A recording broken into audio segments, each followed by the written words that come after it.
A metà giornata Verona ha tirato un sospiro di sollievo, questione di pochi centimetri e l'esondazione dell'Adige è stata scongiurata, così come si è evitata in extremis all'apertura della galleria Adige-Garda. Il fiume, dopo aver preoccupato il Trentino Alto Adige e costretto all'evacuazione la cittadina di Egna, ha toccato una massima di 1,66 metri. Tutti i ponti del capoluogo scaligero sono rimasti aperti con la protezione civile e i vigili del fuoco mobilitati. L'unico problema semmai è stato quello di contenere la curiosità dei veronesi ammassati lungo gli argini per seguire l'attraversamento della piena. Immagini sono rimbalzate anche sui social, come quelle girate da Marco Pasetto e Sergio Baietto.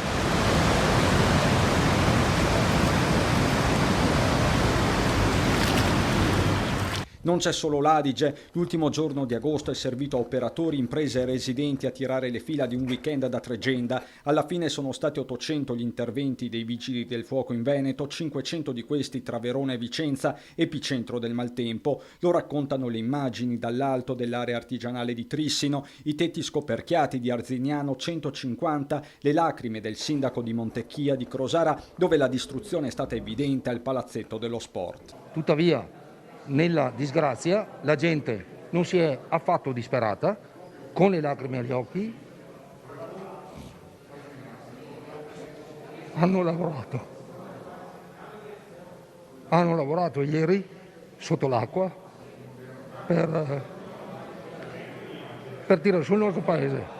Governo e regioni intanto si sono confrontate sullo stato di crisi aperto ancora una settimana fa con il primo nubifragio su Verona. Ho parlato ieri sera con il primo ministro Conte ben 2 volte della vicenda veronese, vicentina, bellunese, padovana, insomma tutto quello che è questo stato emergenziale. Già oggi arrivano i primi tecnici della Protezione Civile Nazionale, dopodiché stiamo preparando un provvedimento affinché si richiedano risorse al Fondo Nazionale. E ci sono 2 tragedie collaterali al maltempo, sempre nel veronese, dove 2 uomini risultano dispersi nelle acque dell'Adige, entrambi gesti estremi. In un caso in particolare un uomo caduto nel fiume si è messo a lottare con il pompiere del soccorso acquatico che lo voleva salvare e che a sua volta ha rischiato la vita, mentre il vigile del fuoco è stato ripescato dai colleghi a valle dopo 16 chilometri nelle acque impetuose, sano e salvo. Sono continuate per tutto il giorno le ricerche dei 2 dispersi, un altro fronte, l'ennesimo, per i vigili del fuoco del Veneto.